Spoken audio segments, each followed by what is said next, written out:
और जहाँ स्त्री, ब्राह्मण, गौ माता और गुरुदेव भगवान और संतों का सम्मान होता, वहाँ भगवान जरूर आते हैं। हमारे सेठ जी के घर बहुत सेवा होने लगी साधु संतों की, और 5 संत जब सेवा उनकी 5 संतों की हो जाए, वो 5 संत अपने अपने दिशाओं में जब जाएं, तो जो पूछे महाराज कहाँ से आ रहे, अरे पूछो ना सेठ जी के यहाँ से आ रहे हैं। वहाँ तो भैया इतना आनंद आया कि आने को मन नहीं कर रहा था, लेकिन क्या करें, संत वही विचरंत मही। हम संत हैं, हमारा काम है कि पृथ्वी पर भ्रमण करते रहें, एक जगह कहाँ टिके। इसीलिए भैया हम तो आ गए, लेकिन जाने लायक वहाँ है। अब वो संत बोले हम भी चलेंगे भाई ऐसे सेठ जी के घर जहाँ पर इतनी सेवा होती है। अब तो सेठ जी के घर संतों का आना जाना नित्य लग गया, और एक की बात छोड़ो, अब हजारों हजारों की संख्या में सेठ जी के घर संतों का आगमन होने लगा। संतों के रहने के लिए सेठ जी ने संत निवास बनवा दिया कि अब यहाँ पर हमारे सब संत लोग दंड कमंडल डाल करके यहाँ रहेंगे, ठाठ से खाएंगे, मेरी पत्नी और हम मिल करके बनाएंगे, खाएंगे, इनकी सेवा होगी, जब तक इच्छा हो रहे, जाना हो जाए, लगे रहे। अब उनकी पत्नी खूब प्यार से भोजन बनाती और संत भगवान को बड़े प्रेम से परोस करके खिलाती। संत सब आशीर्वाद देके जाए, बच्ची बेटी तेरे घर तुझे मुक्ति मिले, तुझे भगवान की भक्ति प्राप्त हो, जो तुम्हें इच्छा हो वो भगवान तुझे दे। आशीर्वाद देके सब संत जाते। उनके घर खूब संतों का आना जाना हो गया। अब तो हजारों की संख्या में संत आने लगे। सेवा करते करते अवस्था भी एक होती है जब व्यक्ति सेवा करने लायक नहीं रह जाता। धीरे धीरे अवस्थाएं ढल जाती हैं, बुढ़ापा आ जाता है। सेठानी और सेठ भी थोड़े जर्जर होने लगे। सेठानी ने कहा सेठ जी से कि महाराज कोई ऐसा सेवक खोज लो ना, वेतन उसे दिया जाएगा, कोई ऐसा सेवक खोज लो जो हमारी तरह बिल्कुल संतों की सेवा करे। सेठ जी ने भी, उनके भी मन में था कि हाँ कोई खोज लेते। सेठ जी यही सोच करके सुबह सेठ जी मॉर्निंग वॉक करने पार्क में जाते थे। सेठ जी गए, पार्क में वॉक कर रहे थे, उसी समय एक सामने से बहुत ही सुंदर 11-12 वर्ष का बालक आते दिखा। सेठ जी देखे तो बालक के प्रति उनका आकर्षण बढ़ गया। सेठ जी से उस बालक ने कहा सेठ जी राम राम। सेठ जी ने कहा राम राम भैया, कौन हो आप? बोले बस सेठ जी ऐसे टहल रहे हैं। अच्छा कहाँ रहते हो? सेठ जी हमारा तो कोई ठिकाना नहीं है, जहाँ इच्छा होती है वहां जाते हैं, जहाँ मन होता है वहीं सो जाते हैं। अच्छा। सेठ जी ने कहा काम क्या करते हो? बोले सेठ जी जब रहने ठिकाना नहीं तो काम क्या करेंगे, जो मिलता है खा लेते हैं, नहीं तो पड़े रहते हैं। अच्छा नौकरी करोगे? बालक ने कहा हाँ सेठ जी नौकरी ही की तलाश में तो हम घूम रहे हैं, कहीं मिल जाए नौकरी अच्छी सी तो हम कर लें। अच्छा। सेठ जी को बात याद आई। सेठ जी ने सोचा कि हमारी सेठानी ने कहा था कि एक सेवक खोज लो। सेठ जी ने आराम से कहा ये बताओ कि तुम्हें साधु सेवा करने आती है, संत सेवा करने जानते हो? बालक ने कहा हमारा तो संत सेवा में ही जीवन बीता है महाराज, बहुत संत सेवा करने जाते हैं। और बालक कोई और नहीं, साक्षात मेरे कन्हैया आ गए थे। मेरे कन्हैया ही बालक बन के आ गए थे। सेठ जी ने कहा अच्छा तुम संत सेवा करने जानते हो? बोले बहुत अच्छी सेवा करते हैं। ठीक है, अच्छा ये बता दो वेतन क्या लोगे, पहले से ही सब कन्फर्म हो जाए, नहीं तो वहां जाने के बाद फिर बवाल करो। अभी बता दो वेतन क्या लोगे। तो उस बालक रूपी भगवान ने कहा सेठ जी वेतन तो हमें कुछ नहीं चाहिए, बस हाँ मैं खाता बहुत ज़्यादा हूँ, बस मेरे खाने पीने में कोई रोक टोक नहीं होनी चाहिए सेठ जी, बाकी सेवा जो आप कहोगे वो करने को तैयार हूँ। सेठ जी मुस्कुराए, अरे हमारे यहाँ खाने की थोड़ी कमी है, भगवान का दिया हुआ मेरे घर सब कुछ है, चलो बिल्कुल। आए सेठानी को बता दिए। सेठानी से बोले देखो सेठानी मैंने सेवक ले आया है, लेकिन याद रखना कभी भी ये खाने बैठे ना तो खाने पीने में रोक टोक मत करना। सेठानी मुस्कुराई, महाराज हम क्यों रोकने जाएंगी, जितना मन हो उतना खाए।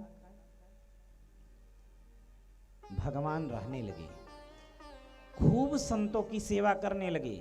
इतनी संत सेवा भगवान करने लगे, जब से भगवान घर में आए हैं सेवक बन के, तब से तो सेठ जी के यहाँ अब लाखों की संख्या में संत आने लगे। क्योंकि भगवान चाहे जिस रूप में रहे, आकर्षण तो होना ही होना है। भगवान तो भगवान, इनका नाम ही है कृष्ण। कृष्ण सर्वे जनाः आकर्षयेतीति कृष्ण, जो सभी जनों को अपने प्रति आकर्षित कर ले, उसी का नाम तो कृष्ण है। हमारे ठाकुर जी तो जिसको देख ले एक बार वही उनका हो जाए। अब इनके यहाँ संत आना जाना खूब हो गया, बात लंबी बैठती से सभी संत, जो ही संत को जो इच्छा हो, अरे हमारे पास तस्मई नहीं आया, भगवान बाल्टी लिए तस्मई की वहीं खड़े रहे। तस्मई माने जानते हो? नहीं, जो आपके यहाँ खीर बनता है ना, उसी को हमारे साधु साई भाषा में तस्मई कहते हैं। भगवान लिए तस्मई की बाल्टी खड़ी रहे। किसी संत को लगे कि अरे हमारे यहाँ तो पूड़ी नहीं आई हमारे पास, भगवान वहाँ पूड़ी लिए खड़े रहे। एक ही भगवान हमारे अनेक संतों को अनेक रूप धारण कर करके पवाने लगे। संत बड़े प्रसन्नता से पाने लगे। जा करके सेठ जी से बोले, सेठ जी आपके यहाँ तो बहुत सुंदर साधु सेवा होती है। भाई आनंद आ गया, आपका ये जो सेवक है ना, भगवान ने अपना नाम अंतर्यामी बताया था। बोले ये जो अंतर्यामी है ना आपका सेवक, बहुत अच्छा है भाई, बहुत अच्छी सेवा करता है, जब मुझे जो आवश्यकता होती तुरंत मिल जाता है।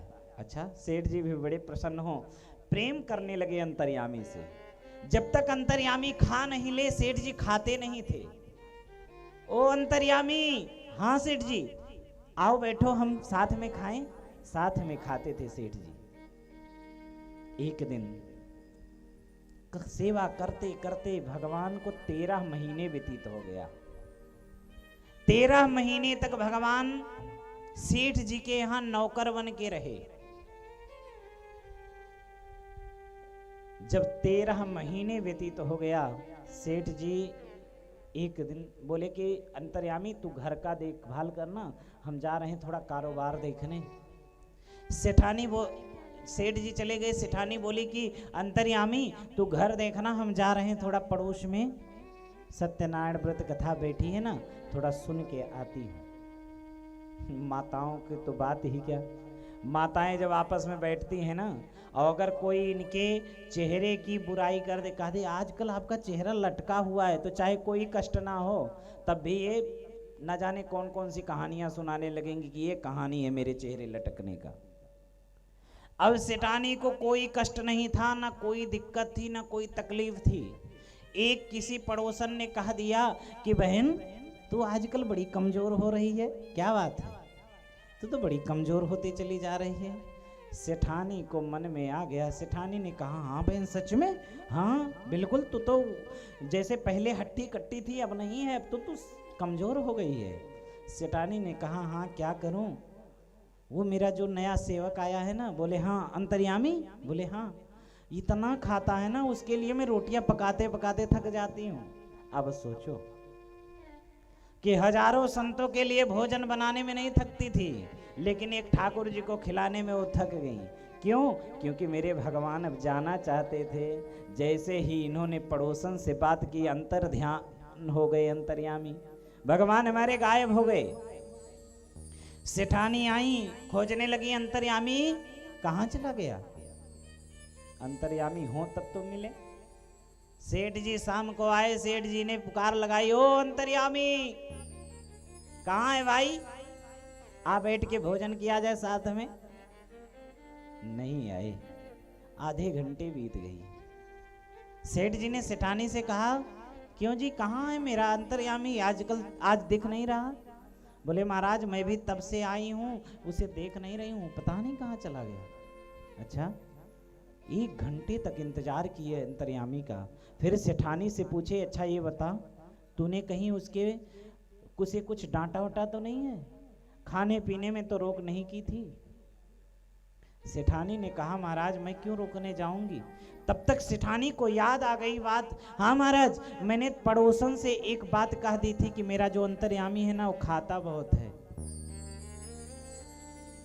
सेठ जी ने माथा पटका, अरे तुझे क्यों क्या जरूरत पड़ गई थी कहने की, यही तो उसकी शर्त थी कि जिस दिन मेरे खाने पीने पे रोक हो जाएगी उसी दिन मैं चला जाऊंगा। अरे तूने ये क्या कर दिया। फिर सेठ जी ने कहा, अरे तूने अगर पड़ोसन में बात चलाई तो ये उसे कैसे पता चल गया। सेठ जी समझ गए मेरे घर जो आया था वो कोई बालक नहीं था, वो साक्षात मेरे भगवान आए थे, मेरे ठाकुर जी आए थे। बहुत रोने लगे सेठ जी, रोते रोते रात बीत गई। सेठ जी बोले कि जब तक अंतर्यामी नहीं आएगा मैं एक दाने का तिनका नहीं खाऊंगा। खूब रोने लगे। अंत में भगवान 2 दिन बाद भगवान प्रकट हो गए। अंतर्यामी भगवान प्रकट होकर के बोले, सेठ जी आप बिल्कुल निराश मत होइए, बिल्कुल मत रोइए। मैं आपके घर साधु सेवा खूब होती थी, संत की सेवा खूब होती थी, इसीलिए मैंने भी विचार बनाया कि चलो आपके घर चलते हैं और साधु सेवा करें। आपसे कोई शिकवा शिकायत मुझे नहीं है। सेठ जी